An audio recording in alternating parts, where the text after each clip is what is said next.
हाय दोस्तों, आज हम लोग पढ़ेंगे आइडियल फ्लूइड, न्यूटोनियन फ्लूइड और नॉन न्यूटोनियन फ्लूइड। इसमें देखते हैं आइडियल फ्लूइड। तो आइडियल फ्लूइड में फर्स्ट पॉइंट है नो विस्कोसिटी, मतलब जो फ्लूइड है इसको विस्कोसिटी क्या होना चाहिए, जीरो होना चाहिए। क्या होना चाहिए, जीरो होना चाहिए। और दूसरा पॉइंट है नो शेयर स्ट्रेस, इसमें स्ट्रेस भी जीरो होना चाहिए, तो वो आइडियल फ्लूइड कहलाता है। अगला पॉइंट है इनकम्प्रेसिबल फ्लूइड। जो फ्लूइड होना चाहिए वो इनकम्प्रेसिबल होना चाहिए, मतलब अगर फ्लूइड पर हम प्रेशर लगाते हैं तो इसको नो वॉल्यूम चेंज, वो उसका वॉल्यूम चेंज नहीं होना चाहिए। जो इस प्रॉपर्टीज को फॉलो करता है वो उसको बोलते हैं इनकम्प्रेसिबल फ्लूइड। तो आइडियल फ्लूइड क्या होता है, तीसरा पॉइंट क्या है, इनकम्प्रेसिबल फ्लूइड होना चाहिए। चौथा पॉइंट है फ्रिक्शनलेस। वो फ्लूइड क्या होना चाहिए, फ्रिक्शनलेस होना चाहिए, मतलब इसका फ्रिक्शन नहीं होना चाहिए। जो भी लेयर अगर फ्लूइड कैरी कर रहा है तो वो फ्रिक्शनलेस होना चाहिए, मतलब फ्रिक्शन एक दूसरे। आगे देखते हैं, तो यह आइडियल फ्लूइड का कर्व है, जो वाई एक्सिस पे टाउ टाउ और एक्स एक्सिस पे du/dy रेट ऑफ डिफॉर्मेशन। तो यही देख लीजिए, ये आइडियल फ्लूइड कर्व होता है। जो यहाँ पे इस पॉइंट पे सेट इक्वल टू क्या है, सेट इक्वल टू जीरो है। और कितना डिफॉर्मेशन, बहुत सारा डिफॉर्मेशन हो रहा है, मतलब यहाँ पे सेट नहीं लग रहा है लेकिन डिफॉर्मेशन बहुत ज़्यादा हो रहा है, मतलब इसी को हम इसी ग्राफ को बोलेंगे आइडियल फ्लूइड कर्व। आगे बढ़ते हैं, आगे पढ़ते हैं न्यूटोनियन फ्लूइड। क्या होता है न्यूटोनियन फ्लूइड, समझते हैं इसको।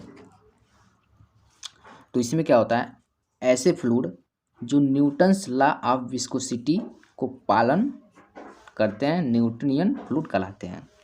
अब न्यूटन लॉ ऑफ विस्कोसिटी क्या है, आपको बताए हैं, पिछले बार बताए हैं कि tau equal to mu du/dy, ठीक है। इसका ये कहाँ से आया है, यहाँ से आया, tau is directly proportional to du/dy। इसका मतलब क्या है कि अगर हम टाउ को अगर इंक्रीज करते हैं, ठीक है, टाउ को इंक्रीज करते हैं तो du/dy भी क्या होगा, इंक्रीज होगा। मतलब जिस रेशियो में हम टाउ को इंक्रीज करेंगे उसी रेशियो में रेट ऑफ शेयर डिफॉर्मेशन भी इंक्रीज होगा, ये भी इंक्रीज होगा। देखते हैं, अगर हम अब इसका ग्राफ देखते हैं, तो ये न्यूटन फ्लूइड का ग्राफ होता है, या शेयर स्ट्रेस हो गया या रेट ऑफ डिफॉर्मेशन हो गया du/dy। अगर हम शेयर स्ट्रेस को यहाँ तक बढ़ाते हैं, यहाँ से तो यहाँ तक, यहाँ इस पॉइंट पर तो शेयर स्ट्रेस क्या होगा, जीरो होगा। अब यहाँ से अगर थोड़ा सा हम शेयर स्ट्रेस यहाँ तक बढ़ाएंगे, यहाँ पर जाएंगे, तो जितनी दूर यहाँ तक गया है शेयर स्ट्रेस बढ़ाने पे, उसी रेशियो में इसका डिफॉर्मेशन भी होगा, फ्लूइड का डिफॉर्मेशन होगा। तो यहाँ तक डिफॉर्मेशन हुआ, तो इस पॉइंट को अगर हम आगे बढ़ाएं और इस पॉइंट को आगे बढ़ाएं तो हमको एक पॉइंट मिलता है, ठीक है। इस पॉइंट इसी तरह में अगर इसी रेशियो में अगर बढ़ाते जाए तो हमको एक लीनियर लाइन मिलता है, ठीक है। तो वही न्यूटोनियन फ्लूइड का ग्राफ होता है, तो वही न्यूटोनियन फ्लूइड कहलाता है। तो बीच में इसका ग्राफ क्या होगा, बीच में जाता है। अगला पॉइंट पढ़ते हैं नॉन न्यूटोनियन फ्लूइड। वह फ्लूइड जो न्यूटन्स लॉ ऑफ विस्कोसिटी के नियमों का पूर्णतः पालन नहीं करता है उसे नॉन न्यूटोनियन फ्लूइड कहते हैं। अब type of non Newtonian fluid देख लेते हैं। उसमें फर्स्ट होता है ब्रिंघम फ्लूइड, दूसरा सीडोप्लास्टिक फ्लूइड और तीसरा डाइलेटेंट फ्लूइड। तो इसको हम समझते हैं, क्या ब्रिंघम फ्लूइड होता है, क्या सीडोप्लास्टिक फ्लूइड होता है और क्या डाइलेटेंट फ्लूइड होता है, इसको हम समझते हैं। अब ब्रिंघम फ्लूइड का हम लोग ग्राफ देखते हैं। तो इसमें क्या होता है, इसमें क्या होगा कि ब्रिंघम फ्लूइड ऐसा फ्लूइड जिस पर शेयर स्ट्रेस लगाने के बाद भी, ऐसा फ्लूइड जिस पर शेयर स्ट्रेस लगाने के बाद भी उसका डिफॉर्मेशन नहीं हो रहा है, लेकिन थोड़ा सा और अधिक शेयर स्ट्रेस बढ़ाने पे इसका डिफॉर्मेशन होने लगता है, उस फ्लूइड को हम क्या बोलेंगे ब्रिंघम फ्लूइड बोलेंगे। मतलब थोड़ा सा और अधिक इसका शेयर स्ट्रेस बढ़ा देने पे उस फ्लूइड का शेप में क्या चेंज होने लगता है। तो यह जो जितना फ्लूइड अलग से लगा रहे हैं इसको बोलते हैं यील्ड शेयर स्ट्रेस, ठीक है।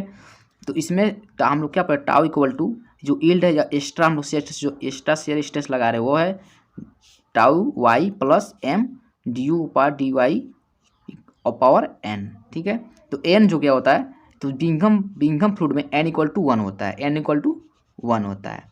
यह हमेशा याद रखने बात है कि n इक्वल टू n होता है। अगर n इक्वल टू 1 रख दे तो बिंघम फ्लूइड का फार्मूला बन जाता है। तो इसका ग्राफ है, बिंघम फ्लूइड का ग्राफ है। अगर एग्जाम्पल में देख ले कौन कौन एग्जाम्पल में देख लें कि कौन सा फ्लूइड आता है एग्जाम्पल में, कि बिंघम फ्लूइड में कौन कौन सा फ्लूइड आता है।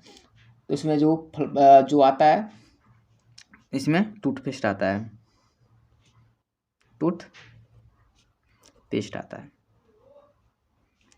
टूथपेस्ट में देखो क्या होता है, टूथपेस्ट में होता है कि हम क्या करेंगे, हमको इसको बाहर निकालने के लिए, हम टूथपेस्ट को बाहर निकालने के लिए हम क्या करेंगे, हमको एक्स्ट्रा क्या करना पड़ता है, हमको फोर्स लगाना पड़ता है, स्ट्रेस लगाना पड़ता है, तब वो क्या होता है, अब इसके बाद बाहर निकलता है। तो टूथपेस्ट भी क्या है, बिंघम फ्लूइड का एग्जाम्पल है।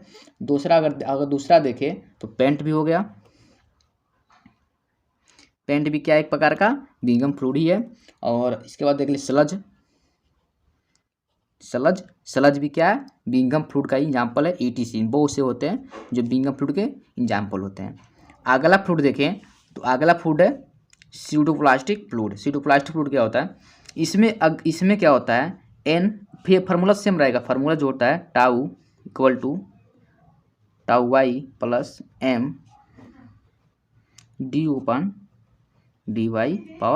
ठीक है। इसमें क्या होगा, स्यूडोप्लास्टिक फ्लूइड में यह जो टाउ देखो, इसमें क्या है, इसमें तो यहाँ से डिफॉर्मेशन, इसमें देखो ग्राफ में देखो यहाँ डिफॉर्मेशन शुरू हो गया, यहीं से डिफॉर्मेशन शुरू हो गया। मतलब टाउ क्या है, tau y equal to 0। Tau तो टाउ y क्या होगा, इसमें क्या होगा इसमें क्या होगा, टाउ y इक्वल टू क्या होगा 0। और इसमें n जो होगा, n होगा लेस देन 1 होगा, n लेस देन 1 होगा। टाउ इक्वल टू तो क्या हो जाएगा m d/dy और n, जो n क्या है लेस देन 1 है, ठीक। तो इसमें क्या है, इसमें हम लोग शेयर स्ट्रेस बढ़ा रहे हैं। जैसे शेयर स्ट्रेस बढ़ा रहे हैं उससे क्या हो रहा है, डिफॉर्मेशन बनना स्टार्ट हो जाता है। देखिए डिफॉर्मेशन हो रहा है। एक ऐसा कंडीशन आता है कि शेयर स्ट्रेस बढ़ा रहे हैं, लेकिन क्या केवल क्या रहा है, डिफॉर्मेशन हो रहा है। क्या हो रहा है, डिफॉर्मेशन हो रहा है। मतलब क्या कि इसमें क्या हो रहा है, विस्कोसिटी क्या हो रहा है, यहाँ पे देखो विस्कोसिटी क्या हो रहा है, इसमें कम होता जा रहा है, डिक्रीज हो रहा है विस्कोसिटी। स्टेटस बढ़ाएंगे विस्कोसिटी क्या हो रहा है, केवल डिफॉर्मेशन हो रहा है, विस्कोसिटी डिक्रीज हो रहा है। तो यह स्यूडोप्लास्टिक है। इसका एग्जाम्पल देख लें तो रबर जो ब्लड होता है, अगर एग्जाम्पल में देख लें कौन कौन से इसके एग्जाम्पल में फ्लूइड आते हैं, तो जो ब्लड होता है वो क्या होता है, स्यूडोप्लास्टिक फ्लूइड होता है। और भी इसके एग्जाम्पल में रबर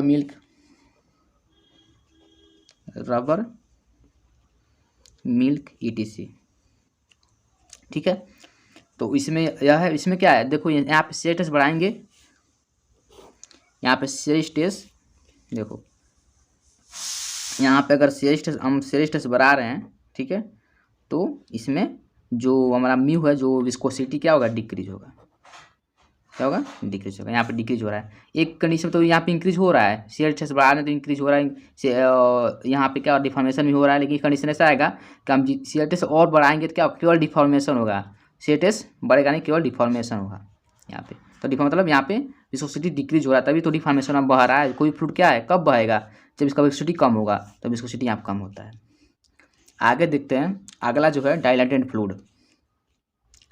डाइलेटेंट फ्लूइड क्या होता है, तो डाइलेटेंट फ्लूइड देखो इसमें क्या होता है इसमें भी क्या है, जो यील्ड शेयर स्ट्रेस है इसमें क्या है, 0 है। यहाँ पे हम यहाँ से अभी थोड़ा सा भी हम लोग बढ़ा रहे हैं शेयर स्ट्रेस, यहाँ पे थोड़ा सा भी शेयर स्ट्रेस हम लोग बढ़ा रहे हैं, तो क्या हो रहा है, यहाँ पे डिफॉर्मेशन होना स्टार्ट हो जा रहा है। अब ये हम लोग बढ़ाए, यहाँ पे बढ़ाते जा रहे हैं, यहाँ डिफॉर्मेशन हो रहा है। एक कंडीशन ऐसा आएगा कि हम शेयर स्ट्रेस बढ़ा रहे हैं, यहाँ पे दे रहे हैं, इंक्रीज कर रहे हैं, लेकिन डिफॉर्मेशन नहीं हो रहा है। इसका मतलब क्या है कि विस्कोसिटी क्या हो रहा है, इंक्रीज हो रहा है। यहाँ पे विस्कोसिटी क्या हो रहा है, इंक्रीज हो, तभी तो नहीं, केवल शेयर स्ट्रेस बढ़ा रहे हैं, लेकिन विस्कोसिटी हम लोग क्या रहा है, इंक्रीज हो रहा है। यहाँ पे और गाढ़ा हो रहा है, कोई भी फ्लूइड और गाढ़ा हो रहा है। तो इसका जो हम लोग इसमें जो n होगा, तो n ग्रेटर देन 1 होगा, तो इसमें tau equal to m du/dy power n क्या है, ग्रेटर देन 1 होता है। इसको बोलते हैं डाइलेटेंट फ्लूइड।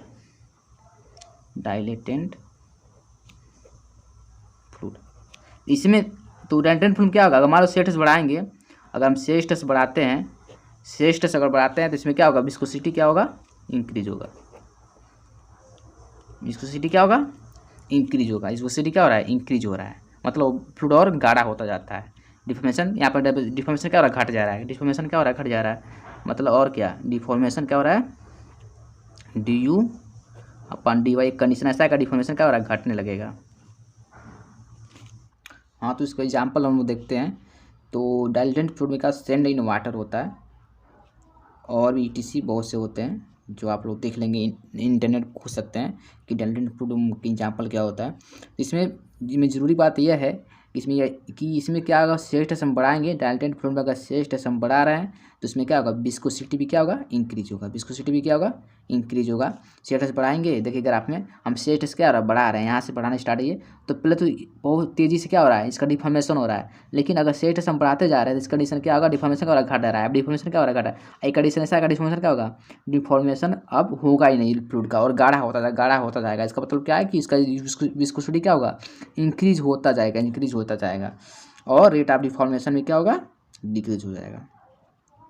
इसको कहते हैं डाइल्यूटेड फ्लूइड। ठीक है।